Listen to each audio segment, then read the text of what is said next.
Estaba recordando, hermanos, hace aproximadamente 12 años atrás.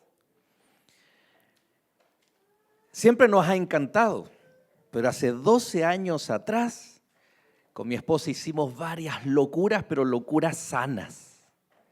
Mateo tenía 10 meses. Y recuerdo que y era gordito, no como ahora, ¿no? Ahora está flaquito y alto, era gordito, pesado. Nació con 4 kilos 295, imagínense, ¿es casi cuánto? Casi 10 libras. 4 kilos 295. Era gigante y a los 10 meses era bastante pesado. Y recuerdo que compramos una silla o una mochila de trekking, pero para portar un bebé. Y estábamos en una zona en Chile donde hay varios volcanes, una zona muy bonita.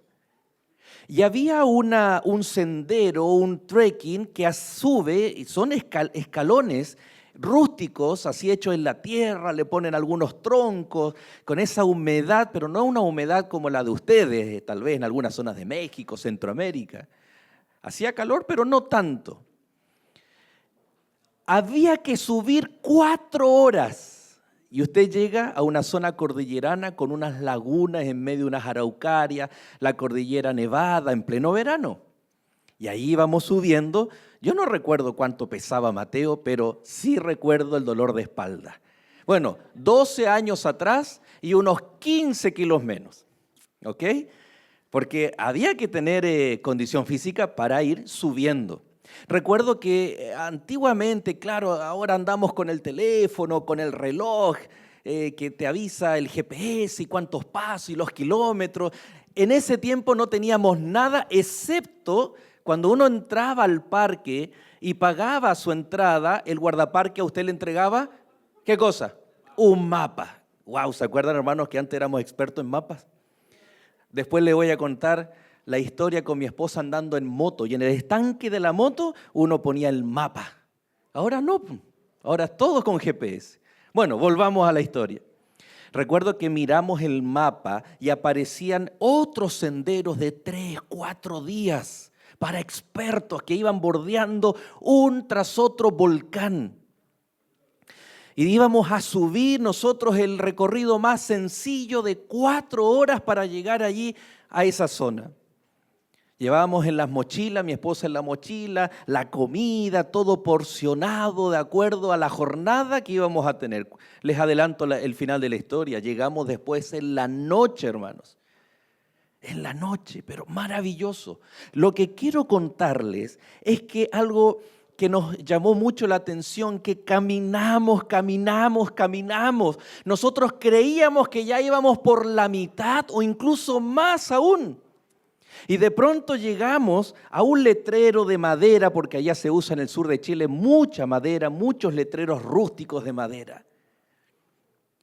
Y el mapa decía algo que para nosotros nos frustró, pero al mismo tiempo nos animó. ¿Sabe lo que decía? Decía, usted está aquí. ¿Ha visto esos mapas? ¿Ha ido usted al shopping, al mall y quiere buscar? Hoy en día es distinta la cosa porque hay una pantalla gigante, touch, y usted escribe la tienda que está buscando, pero no saca nada esa inteligencia, ese computador, esa pantalla de decirle dónde queda, porque le puede decir, es el A105 en el 3er piso, y uno dice, quedé igual. Pero ¿qué hace esa maquinita, ese computador? Comienza a dibujar una línea roja o azul y de pronto llega y dice, usted está, ¿qué cosa? Aquí, esa es la clave. Y para nosotros nos miramos, estábamos recién iniciando el ascenso, hermanos. Habíamos rodeado la montaña y nosotros pensamos, ay, ¿cuánto faltará para ver las lagunas de deshielos montañosas? Y no, ni siquiera habíamos subido y ya estábamos cansados. Uno se siente cuando el usted está aquí, le dice si usted está cerca o lejos, y si usted está lejos, Uno se siente... "Ay". ¿Le ha pasado cuando usted va por primera vez a un lugar que el viaje de ida o el viaje de largo, pero siempre hay uno que se le hace más corto y después se le hace otro más largo, ¿sí o no? Interesante. ¿Por qué pasa esto? Porque en algunos casos usted pierde la noción de dónde inició cuando no conoce el lugar. Por eso es muy importante dónde usted está. Usted puede abrir su aplicación, el Google Maps, el Waze, y usted pone la dirección. Y cuando dice indicaciones, aparece al menos, me estoy acordando en el Maps, que le pregunta ahí ubicación. ¿Cuál quiere usar? ¿Su ubicación actual o la de la casa, la del trabajo, etcétera? O sea, no puede trazar una ruta si no está claro dónde usted está. No puede tomar decisiones. Si, por ejemplo, supongamos que ese usted está aquí, no hubiese existido nuestra experiencia con mi esposa y nos hubiésemos sentado, por ejemplo, a descansar. Usted sabe que usted puede descansar, pero lo ideal es descansar de pie, no sentarse. ¿Se imagina si hubiésemos abierto la mochila y nos hubiésemos comido la mitad del alimento? Toda el agua. ¡Ay, qué cansado estamos! Y nos tomamos toda el agua. El usted está aquí le ayuda a proporcionar el agua, la comida, a planificar una estrategia, incluso de las cosas que usted lleva. La hora, si vamos a alcanzar a llegar con sol para bañarnos en esas lagunas, si vamos con una cámara fotográfica, todos los detalles. Ahora, en la vida del cristiano, en la vida del discípulo, es exactamente lo mismo. Nosotros necesitamos no solamente hablar de discipulado, porque cuando hablamos de discipulado, vamos a encontrar el ideal de Dios. Vamos a saber que esa es la cumbre. Ese es el ideal. Allá tenemos que llegar. Pero no podemos solamente hablar de dónde queremos llegar, sino que es muy importante para poder llegar, saber dónde estás tú. El ideal del discipulado es una iglesia activa. Es una iglesia que se preocupa de los miembros. Es una iglesia que testifica. Es una iglesia en donde todos los miembros están involucrados. Entonces, ese es el ideal de Dios. Ese es el destino en nuestro GPS. Pero necesitamos poner el punto de referencia en dónde estamos nosotros. Y aquí yo quiero cambiar el adverbio, porque la clave no es en dónde, sino en cómo estamos nosotros. Y cuando nosotros establezcamos individualmente, personalmente, dónde y cómo estamos, cada uno es como un GPS individual. Cada uno va a tener una ruta, pero todos tenemos que llegar al mismo lugar. Y cada uno va a tener que tomar decisiones. Si tengo que aligerar la carga, o yo no podía porque mi carga era el Mateo, imagínense si quiero aligerar la carga. Si voy a racionalizar el agua, o racionar, ¿no? Racionalizar no es racionar. Si voy a racionar el agua, el alimento, si voy a guardar energía, si necesito más descanso, si tal vez necesito más entrenamiento, etc. Pero si usted quiere alcanzar los propósitos de Dios, lo peor y lo que nunca debemos hacer es estar estancados, es estar inmóviles. Hace poco estábamos ahí en el Easton Mall, ¿se llama? Easton Center. Eaton Center. Buscando el shopper, ahí en Dundas con John, en esa pantalla ahí dentro del shopping. Ay, hermanos, qué complicado. Y cuando miro hacia afuera en toda la esquina había un shopper. Le dije a mi esposa, vamos a este mejor, le digo. Cuando estamos tan lejos del ideal de Dios, cuidado, porque tal vez algunos querrán desistir del camino, desistir de la ruta.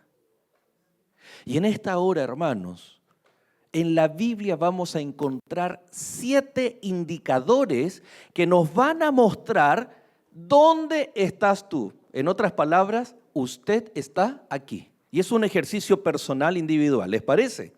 7 indicadores donde nos van a ubicar en el mapa, en nuestro mapa espiritual. Ya sabemos dónde tenemos que llegar, ya sabemos lo que tenemos que hacer, de acuerdo a la palabra de Dios. El gran desafío no es, y el gran desafío para nosotros como pastores, iglesias, líderes, no es hablar y predicar tan solo de lo que Dios quiere de nosotros. Hablar del destino, no es solamente eso, sino también ¿dónde estás tú? Es tan importante como el destino esa frase en un mapa que nos va a decir, aquí estás tú. El Señor, este es un principio bíblico. Ahí en Lucas capítulo 14, verso 28, este famoso texto en donde Jesús dijo, cualquier hombre que quiere construir una torre, ¿no se sienta primero para calcular si le alcanzará para terminarla? Este es el principio en donde si nosotros queremos construir, queremos avanzar, queremos emprender una ruta hacia el propósito de Dios para nuestra vida y nuestra iglesia, entonces no necesitamos entonces sentarnos y calcular la ruta. Hay algunos GPS que dicen recalculando, ¿no? Y a usted le evita. Nosotros en Chile decimos el taco. No se asusten, hermanos mexicanos. Yo sé que ustedes no pueden evitar los tacos. En Chile el taco es el tráfico. Y algunos GPS evitan el tráfico, ¿no? Evitan el taco, decimos nosotros allá. Por lo tanto, muchas veces en la vida del cristiano, cuando queremos construir una torre o queremos poner en nuestro GPS el destino, el ideal que Dios quiere para los discípulos, para el discipulado, entonces nosotros ahora necesitamos sentarnos y calcular. ¿Qué vamos a calcular?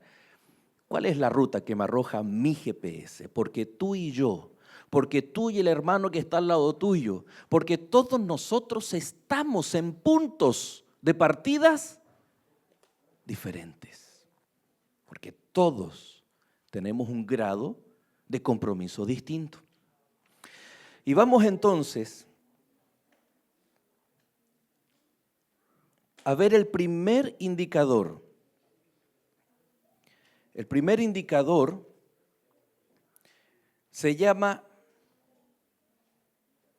ministros activos. ¿Qué significa esto? En Primera de Pedro capítulo 2, verso 9. Vamos a abrir la Biblia, este es un texto muy conocido. Primera de Pedro capítulo 2, verso 9. ¿Recuerda qué dice allí? ¿Alguien ya se lo sabe de memoria? Primera de Pedro capítulo 2, verso 9 dice, pero vosotros sois linaje escogido, real sacerdocio, nación santa, pueblo adquirido por Dios, para que anunciéis las virtudes de aquel que os llamó de las tinieblas a su luz admirable. El primer elemento, hermanos, es que somos real sacerdocio.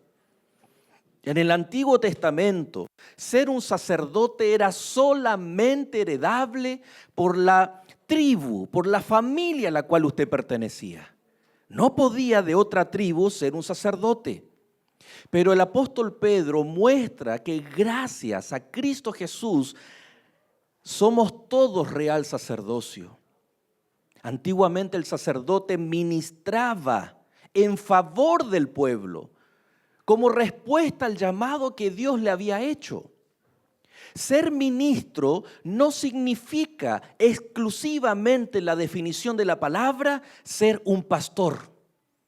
Porque la palabra en la iglesia adventista, ministro, o en el mundo evangélico, en el mundo cristiano, está asociada a un pastor. Ministerio está asociado a la actividad del ministro. Por eso se le llama ministerio pastoral. Pero fíjense que de un tiempo a esta parte, la Iglesia Adventista ha corregido ciertas definiciones, nomenclaturas en su manual de iglesia. Ya no se le llaman departamentos de iglesia, se llaman ministerios de iglesia. ¿Por qué? Porque son para ministrar a todos los miembros de iglesia. Y es el lugar, es la plataforma, es el espacio en donde cada miembro de iglesia puede ser un ministro y ministrar. ¿Ok? Desde que entramos en la iglesia, una iglesia receptiva, cuando preparamos alimentos, cuando compartimos y testificamos de Jesús, cuando ponemos nuestros dones al servicio de Dios, a cada uno, dice el apóstol Pablo en 1 Corintios capítulo 12, verso 7, a cada uno se le da la manifestación del Espíritu para el bien común. Efesios, Corintios, Romanos. Encontramos 3 capítulos en donde nos habla de que el Señor nos ha dado el Espíritu Santo y junto con el Espíritu, dones espirituales para poder ponerlos al servicio de Dios. Dones espirituales. Que tu talento sea tu ministerio. Por lo tanto, el primer indicador de dónde estamos significa entonces, ¿somos receptores pasivos o somos ministros activos? Real sacerdocio, sacerdotes que vienen al templo, pero para ministrar, para poner sus dones al servicio de Dios. Porque o si no, somos cristianos receptivos o pasivos receptivos. ¿Qué significa eso? Que solamente estoy viniendo a la iglesia para recibir y me mantengo en mi vida espiritual en una pasividad. Entonces, el primer indicador, la pregunta es, ¿usted está aquí? ¿Cuál es mi punto de partida? ¿Estoy poniendo mis dones al servicio de Dios? ¿Sé cuáles son mis dones? Porque lamentablemente, muchas veces podemos llegar a creer que yo no tengo ningún don espiritual. Pero eso junto con ser una herejía, una falta a la verdad bíblica, porque la palabra de Dios dice que el Espíritu Santo a todos les da conforme a el deseo y la disposición de servir a Dios. Dones espirituales. ¿Ok? A todos el Señor nos da dones. ¿Cómo saber cuál es el don? Bueno, de aquí vamos a ir estudiando, vamos a ir de a poco viendo cómo podemos servir al Señor. Pero aquí es como si hubiera una rúbrica, un examen, una encuesta de 1 a 5, donde 1 es pasivo receptivo y donde 5 es poner los dones al servicio de Dios. Póngase una nota, me debo poner una nota, tengo que autoevaluarme porque ahí va a aparecer mi punto de partida. ¿Estoy próximo al propósito de Dios en el discipulado o estoy distante? Y si estoy distante, ay no, está muy lejos. ¿Me voy a desanimar o voy a decir, voy a guardar agua, voy a ejercitarme más? Porque el camino que tengo ahora por delante es más largo, porque yo he estado lejos del propósito de Dios. ¿Ok? Indicador número 2. Un estilo de vida disciplinado. ¿Cómo así? Hay un ejemplo en la palabra de Dios en el Nuevo Testamento en donde el apóstol Pablo, allí en 1 Corintios 9, 25, quiero invitarles ahí, vamos a abrir la Biblia. 1 Corintios capítulo 9, verso 25. Vamos a leer desde el 24. Dice el verso 24, ¿no sabéis que los que corren en el estadio, todos a la verdad corren, pero uno solo se lleva el premio? Corred de tal manera que lo obtengáis. ¿Cuál es el ejemplo, hermanos? ¿Cuál es el ejemplo en el discipulado cristiano? ¿Cuál es el ideal? ¿Qué somos nosotros? Atletas. Hace poquito salió un atleta australiano, dicen por ahí que estaba batiendo las marcas de Usain Bolt. Y usted lo ve y uno dice, uno ya se imagina qué toma, qué come, a qué hora se acuesta. Solo con verlo ahí, cuando están a punto de salir desde los tacos, el punto de partida, y la cámara los enfoca, ¿cuánto? 5 segundos. Cuando aparece su nombre ahí. Pero usted ya a ese atleta lo puede identificar. A qué hora se acuesta, a qué hora se levanta, qué come, qué bebe. Famoso se hizo Cristiano Ronaldo. O sea, ya era famoso. Pero cuando en una entrevista, como el auspiciador era Coca-Cola, él toma la botella, saben esa historia, ¿no? Y la escondió y puso una botella de agua. 40 y, ahí los varones ya saben, 40 años, 41 años. Y corre como si tuviera 18 años.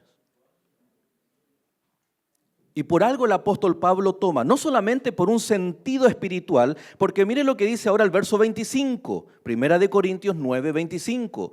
Todo aquel que lucha, de todo se abstiene, ellos a la verdad para recibir una corona corruptible, pero nosotros una incorruptible.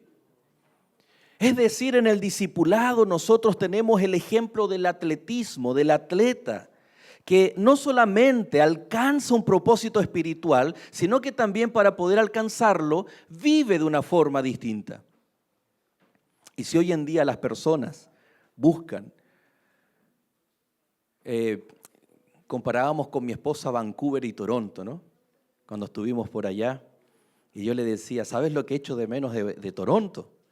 Que no se puede ni caminar aquí en el Lakeshore, de tanta gente que está trotando, corriendo y andando en bicicleta, ¿sí o no? ¿Ha ido usted?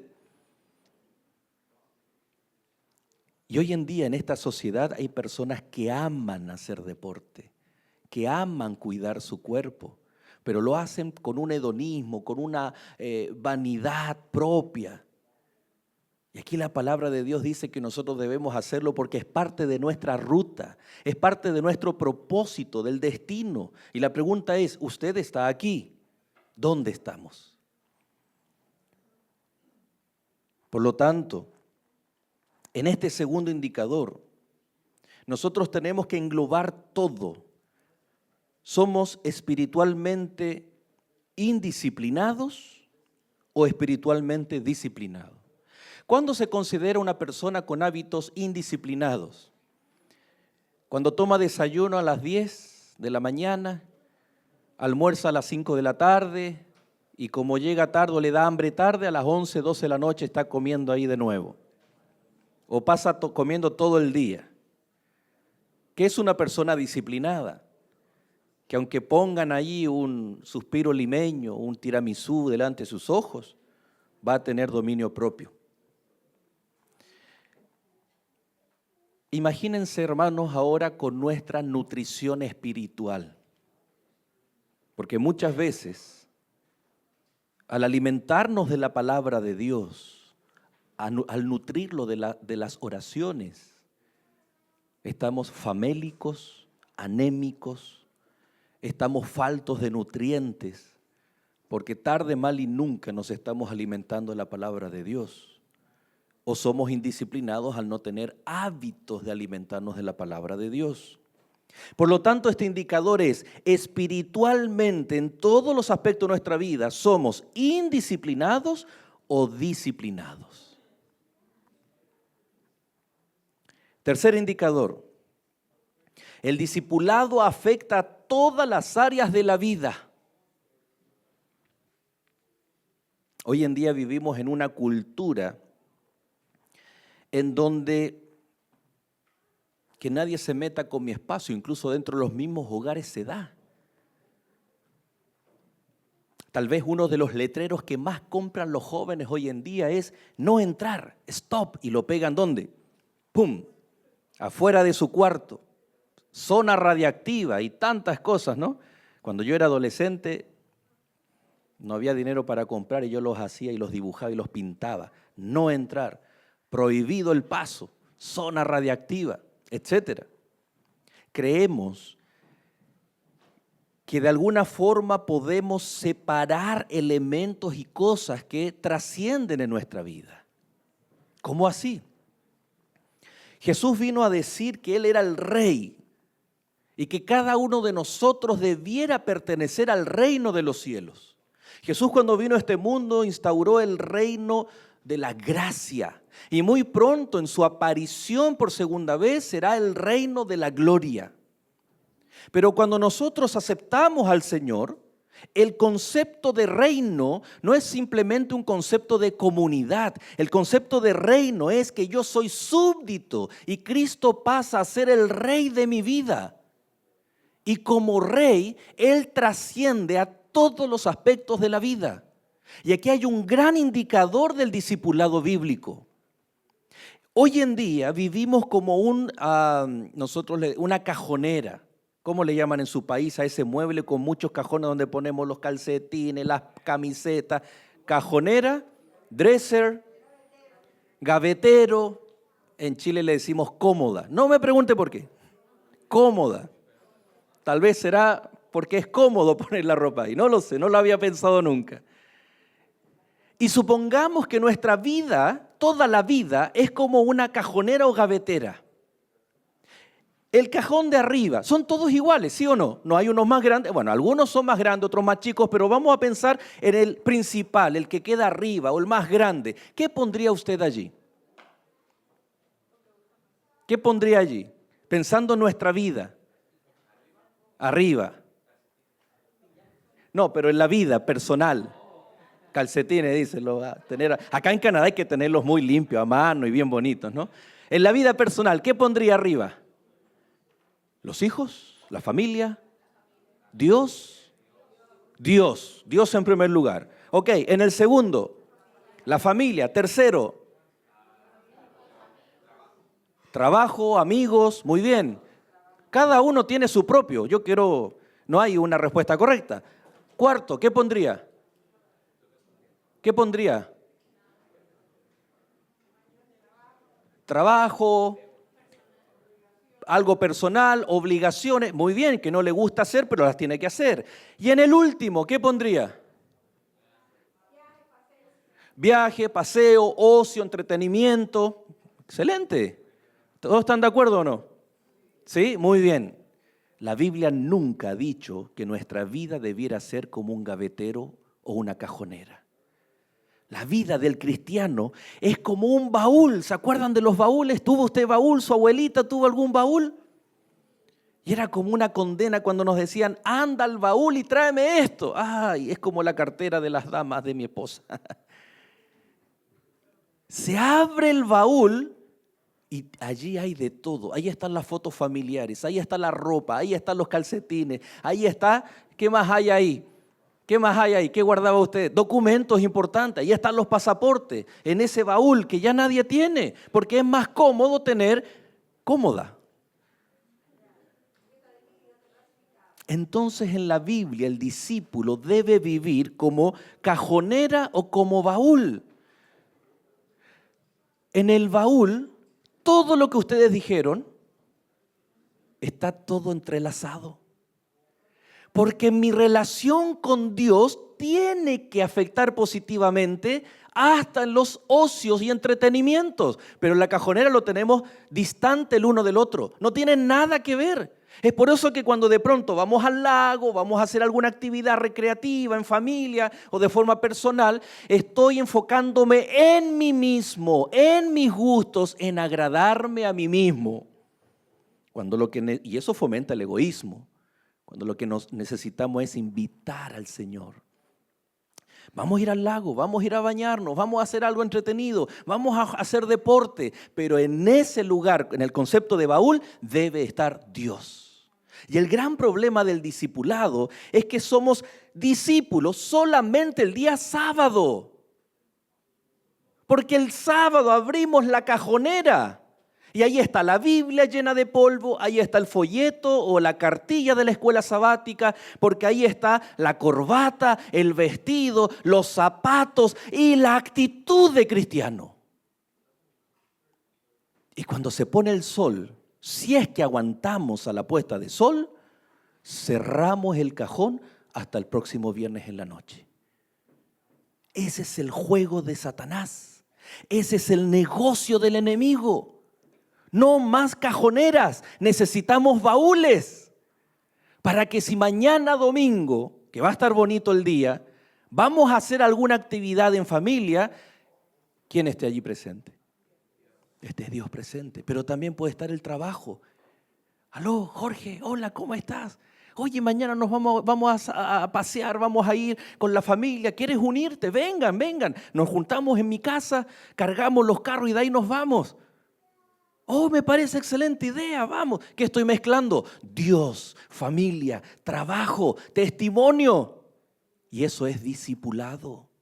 Un discípulo nunca deja de ser discípulo. Ahora, usted está aquí. ¿Qué somos? ¿Dónde estamos? ¿Cuál es mi punto de partida? ¿Estoy viviendo el discipulado? ¿Estoy haciendo que Cristo sea mi Rey las 24 horas? Y como su súbdito, su discípulo, ¿estoy viviendo? ¿Estoy compartiendo? ¿Jesús está trascendiendo a toda mi vida? Aún estamos bajo la falsa idea de que el reino de la religión está en el área de lo sagrado, de lo privado, de lo individual. Un alto ejecutivo de un periódico de la NBC en los años 90 se acababa de convertir y le preguntaron cómo iba a afectar su nueva fe a los valores morales de la programación de su cadena periodística, de sus programas de televisión y de radio. Abro comillas, lo que él señaló. Lo que ocurre con mi nueva fe es que me da paz interior, pero no va a afectar a la programación. Lo único que hace esa fe es ayudarme a pensar con más claridad, pero eso solo significa que probablemente voy a pensar en términos más comerciales de lo que hacía antes. Mi nueva fe, este testimonio, esta persona que trabajaba en una cadena periodística, lo primero que le preguntan es, ¿cómo va a afectar tus nuevos valores a la programación, a la identidad del canal? Y esta persona dice, no va a afectar, porque la fe es solo para mí, está en un plano personal, privado e individual. Esa es la tendencia hoy en día en el cristianismo. Esa es la tendencia que impera hoy en día en la iglesia adventista. Creer que nuestra fe, creer que nuestro testimonio es solamente a nivel privado. ¿Cómo vamos a hacer luces si no estamos impactando? Estamos más preocupados. Yo le decía ahí a la escuela sabática, me han llegado el mismo links por varios colegas, amigos. Oye, ¿es cierto que en Canadá ya no se puede predicar? Porque si no van a ir a la cárcel. Y saben que yo no he respondido absolutamente ninguno. Porque estamos más preocupados de la ley de aborto, de estas leyes de aquí y de allá, y no estamos preocupados de cómo nosotros estamos impactando a la cultura en la cual vivimos. Nos fijamos más en la inmoralidad de ellos que en el deber de nosotros. Y eso pasa porque mi religión es tan privada que no permite que otros puedan ver a un discípulo. Y lo único que ven es a un obstáculo para aceptar a Cristo Jesús. Los mayores obstáculos somos nosotros, hermanos, cuando solo somos discípulos de Jesús, solo un día a la semana. Entonces, vamos a ver este tercer síntoma a modo de pregunta.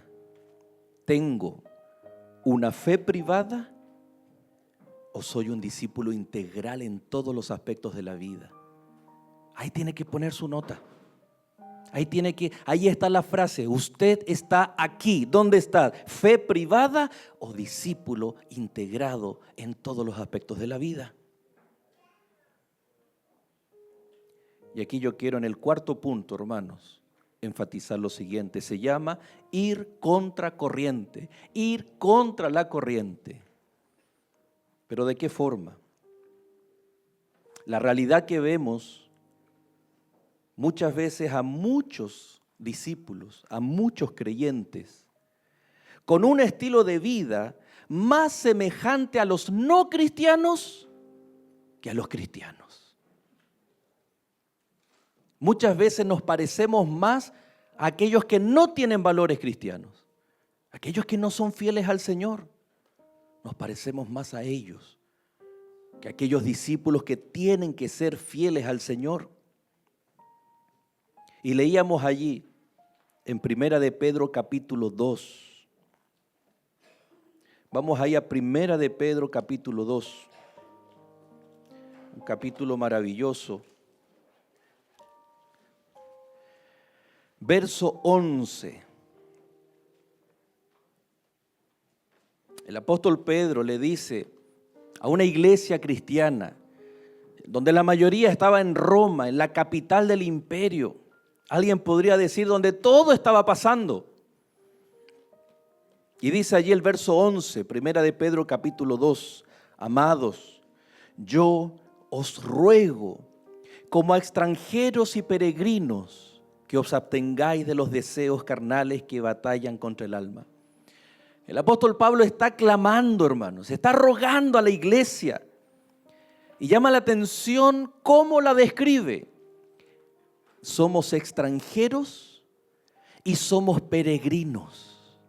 El apóstol Pablo dice en Romanos, no os conforméis a este mundo, al espíritu de este mundo, porque nosotros hemos recibido el Espíritu de Cristo.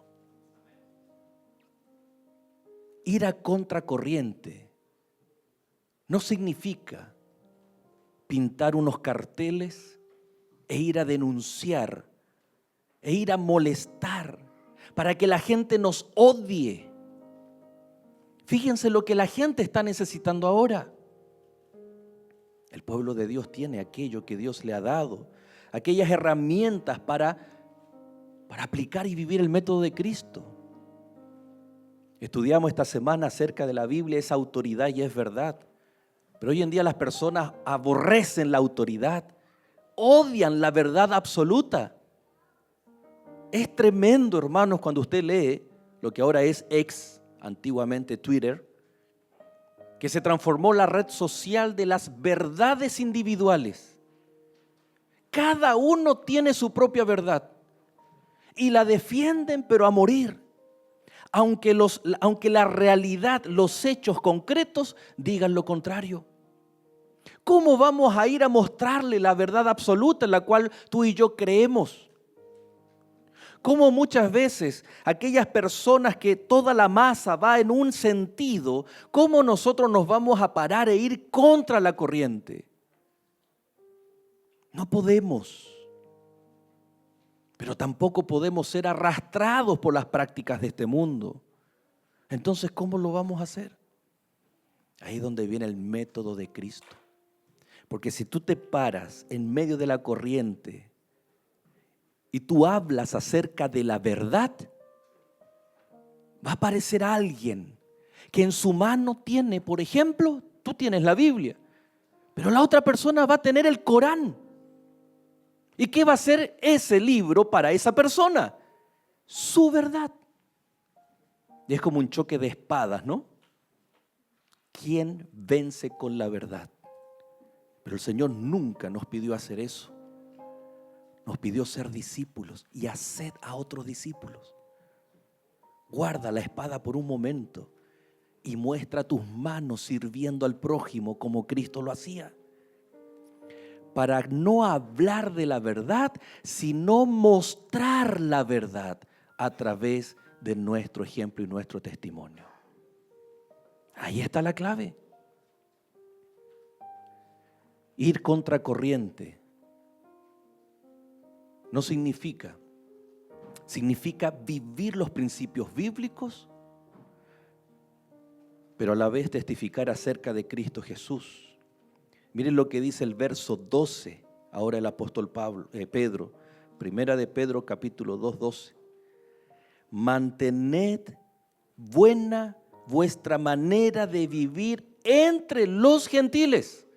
Ahí está hablando de testificar, de ayudar al prójimo, del método de Cristo, mezclarse con las personas, ganar su confianza, su simpatía, su amistad. ¿Puede un discípulo, hermanos, ser amigo de alguna otra persona de esta gran multiculturalidad que tenemos en Canadá? ¿Puede o no puede?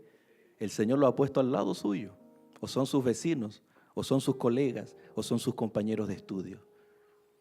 Leamos de nuevo, miren, entonces ahora con eso en mente, mantened buena vuestra manera de vivir.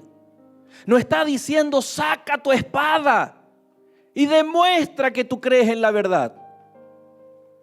No. Mantén una buena manera de vivir. ¿Para qué? Para que en lo que murmuran de vosotros, como si fuésemos malhechores, glorifiquen a Dios en el día de la visitación, al considerar vuestras buenas, ¿cómo se llama eso? Predicación por testimonio. Y cuando Cristo venga, ¡sorpresa! Muchos que hoy están dispuestos a pelear por sus, entre comillas, propias verdades. Cuando alguien simplemente le muestra a Cristo Jesús por su manera de vivir, sorpresa, cuando Cristo vuelva, dice que ellos glorificarán a Dios. Qué tremendo, hermanos. Glorificarán a Dios. Entonces, estoy viviendo de manera entre los gentiles, o la pregunta es, ¿cómo estoy viviendo entre los gentiles? ¿Mezclándome con o ir contracorriente? Debemos mezclarnos como luz en medio de las tinieblas, pero no ir contracorriente en donde lo único que causa es odio. Y créanme que ahí yo estoy de acuerdo con las mismas leyes que se rumorea que van a modificarse aquí en Canadá, porque el Señor ama al pecador. Lo que odia es el pecado, y lo que nosotros predicamos es del amor de Cristo Jesús, y creemos que el Espíritu Santo puede convertir cualquier corazón.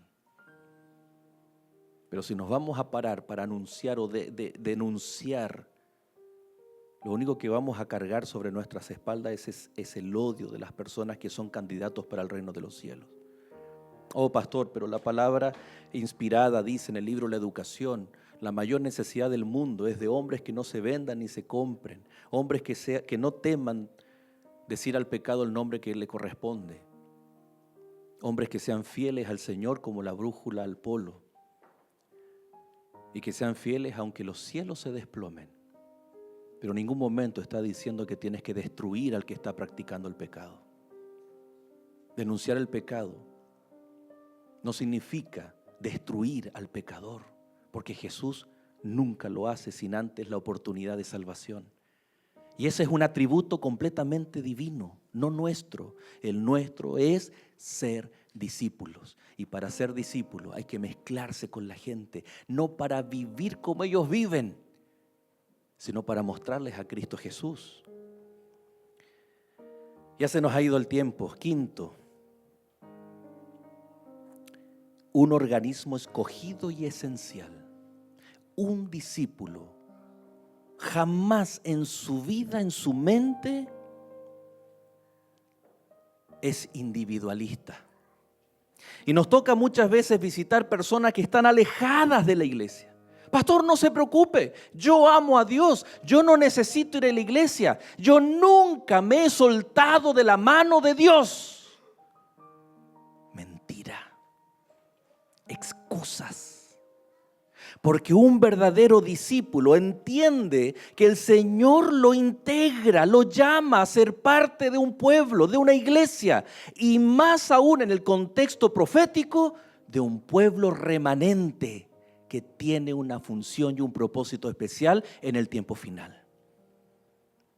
Un discípulo sabe que es parte de una iglesia, imperfecta, sí, pero que la ama, que la defiende, que no solamente la integra, No solamente viene como si fuera miembro de alguna institución. Entiende la identidad profética de dónde pertenece. La iglesia adventista del séptimo día para un discípulo. El discípulo tiene que decir, es mi iglesia. Es la iglesia del tiempo final en donde yo tengo un propósito el cual el Señor me ha entregado. ¿Imperfecta? Sí.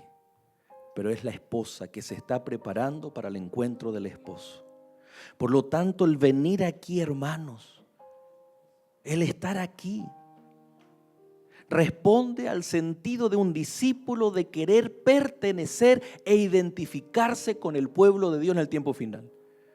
No es simplemente porque no hay otra opción, porque no entiendo inglés, me gustaría ir a otra iglesia, es porque llevo tantos años acá. No, esta es la iglesia del Señor y que está compuesta por discípulos que saben quiénes son y saben dónde están. Aquí entonces nos hacemos la pregunta, ¿la iglesia es opcional o la iglesia para mí es esencial? Ahí está, ponga su nota, acuérdese, de 1 a 5. La iglesia para mí es opcional. Hoy estoy cansado, tuve una mala semana, no voy a ir. Que Dios nos perdone, hermanos, muchas veces. Porque no es simplemente que estamos viniendo a un culto. Es el pueblo remanente. O la iglesia es esencial.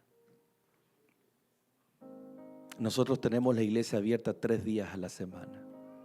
4 con el culto de poder. Tal vez la iglesia es esencial, tomando el significado puro de esa palabra, para no más de 5 a 6 personas de la iglesia. Porque que sea opcional o esencial se evidencia en nuestra participación en los cultos. No hay más. Es que, pastor, aquí excusas, hermanos. Solo excusas. O tal vez nos falta, Señor, por favor, abre nuestros ojos, ayúdame a saber y a sentir que pertenezco a una iglesia que es el pueblo remanente de Dios. Ahí está. ¿Para mí es opcional o es esencial? Sexto, penúltimo. Un discípulo es una persona con conocimiento bíblico. Nos pasó con mi esposa el año 2014. Estando en Sao Paulo, a 200 kilómetros de la gran capital, o la gran ciudad, porque no es la capital, pero pareciera. Y un amigo nos invita a predicar a su iglesia, un pastor. Y el día viernes me dice, mira, aquí está el GPS, te lo presto. Y nunca supimos que el cargador de ese GPS, porque antiguamente no estaban las aplicaciones, era un GPS aparte. Y recuerdo que ese GPS tenía malo el cargador. Y cuando salimos allí a 200 kilómetros, lo enchufamos en el auto, lo pusimos y íbamos felices rumbo a esa gran ciudad con cientos de caminos y carreteras. Justo cuando estábamos entrando a una de las principales carreteras ahí en Sao Paulo, se apaga el GPS. No había dónde aparcarse, dónde estacionarse. Avanzamos por fe, cuando llegamos intentamos poner allí el GPS y no encendía. Yo recuerdo ahí que tuvimos que habilitar los datos de roaming, los más caros de mi vida. Ahora es barato y todos los países están integrados con roaming gratis, ¿no? En esos años fue caro, hermano, muy caro. ¿De qué sirve el GPS si no tiene batería? Nosotros supimos, bueno, paró un hombre de estos de las autopistas, preguntarnos si necesitábamos algo. Yo le dije, mira, vamos a tal ciudad. Y estábamos recién hablando y escuchando portugués. Oh, mira, você tem que pegar aqui a estrada, São Pedro, tem que pegar a direita, depois vai descer e vai ter... Oh, muito obrigado. Subo el vidrio y mi esposa me dice, ¿entendiste algo? No, le dije. Pero los hombres no preguntamos 2 veces. Y ahí tuvimos que activar el internet del teléfono. Y ahí estaba el GPS. ¿De qué sirve si está apagado? Un discípulo, hermanos, necesita tener su GPS encendido. Aquí está el GPS. Aquí está el mapa. Aquí está la ruta. Si no lo aprendemos a usar, no nos sirve de nada. Y vamos a pagar un precio mucho más alto que $250 en roaming hace 10 años atrás. Aquí está el GPS. Aquí está la clave, el conocimiento de la palabra de Dios en el discipulado. Porque si no vamos a tener discípulos que solamente están nutriéndose de sus propias experiencias. Van a tomar decisiones de acuerdo a lo que le agrada y no a la voluntad de Dios. Y último, por supuesto, un discípulo son personas que hablan de su fe, que cuentan a otros lo que Dios ha hecho en su vida. O me quedo callado o le cuento a otras personas lo que Cristo es para mí. Mejor aún, mostrar a Jesús y cerrar nuestra boca. Con nuestras acciones, con nuestra gentileza. Pero para eso necesitamos mezclarnos con las personas. Necesitamos pedirle al Espíritu Santo que nos ayude a detectar esas necesidades. Entonces, el último indicador, no practicar el testimonio personal o explicar nuestra fe a través de nuestros actos. Entonces, ahora estamos delante de un gran mapa. Muchas veces hemos hablado del ideal que Dios quiere para su iglesia, para usted, para mí. La pregunta es, ¿usted está aquí? ¿Cuán distante está del propósito de Dios? ¿Es una misión imposible? Cuando con mi esposa llegamos a ese lugar, todavía me acuerdo, era una cascada chiquitita. Y pensábamos que la cascada, esa caída de agua, iba a estar en la mitad o más. Y cuando llegamos y vimos el nombre y lo buscamos en el mapa, y esa cascada estaba recién al inicio de la caminata. Con un bebé de 10 meses, con pocas provisiones, teníamos la decisión de devolvernos o decir, mira, aquí está bonito, quedémonos acá. O de cumplir el sueño de ir, de subir. Yo no alcancé a buscar las imágenes, se las debo. Pero yo quiero que usted vea esa imagen de la cordillera de los Andes, rodeada de un bosque de araucarias, con un lago llamado el Lago Espejo en el Parque Nacional Huerquehue. Y ahí entendí por qué le decían el Lago Espejo, pero usted tenía que subir 4 horas para vivirlo. Y donde llegaban otros turistas y todos en silencio, nadie hablaba por lo sobrecogedor de la escena, el cielo azul con nubes blancas y cómo eso se reflejaba en un espejo de agua llamada la Laguna Espejo. Y yo no sé si el Mateo estaba cansado, pero ni él metía bulla como bebé. Y ahí estábamos. Pero el punto de partida, cuando el mapa nos dijo, usted está aquí, tomamos la decisión de avanzar. Tomamos la decisión de no desanimarnos, de decirnos palabras positivas, aparte de reírnos. Oh, pensábamos que no estamos tan lejos. Vamos que se puede. Y mi esposa me decía, tú puedes. Eres musculoso, eres bonito. No como ahora, ¿no? Tú puedes, vamos que se puede. Y yo la miraba a ella, no teníamos ropa técnica, zapatillas de trekking, nada. Vamos que se puede.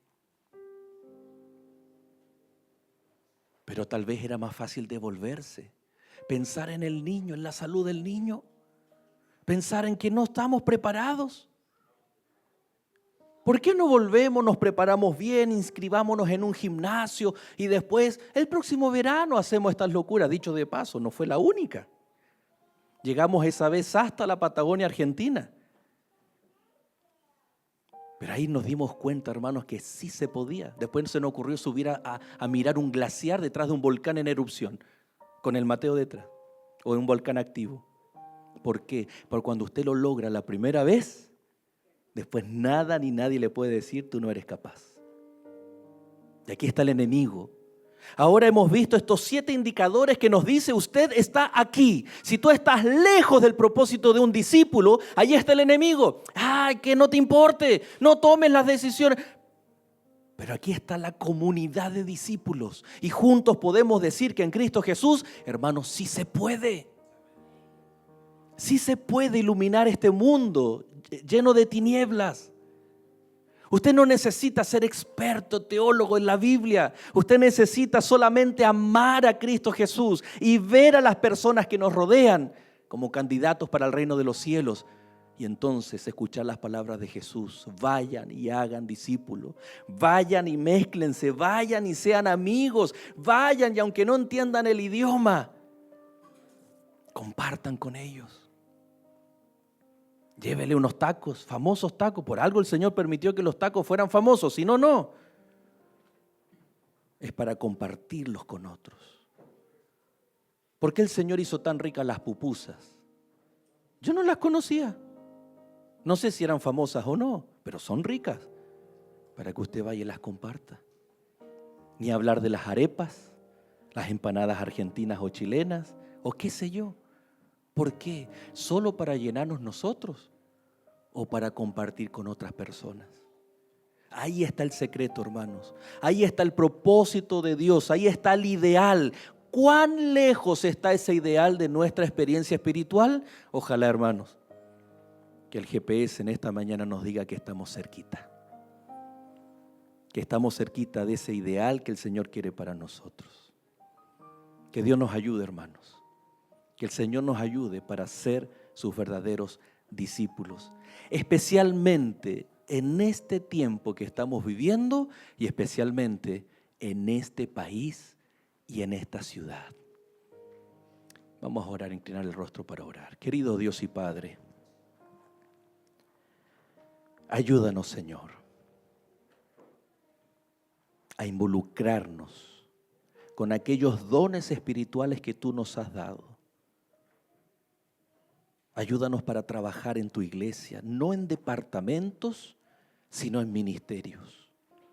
Porque tú nos has invitado, Señor, a ser ministros, para ministrar aquí en la iglesia, pero también a aquellas personas, familias que aún no te conocen.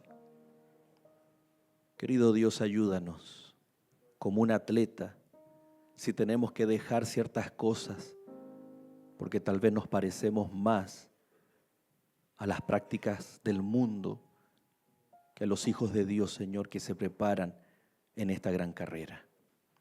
Ayúdanos, Señor, a mirar a la iglesia no como un lugar en donde tenemos un encuentro semanal, sino el privilegio que nos da, Señor, de ser parte del remanente del tiempo final.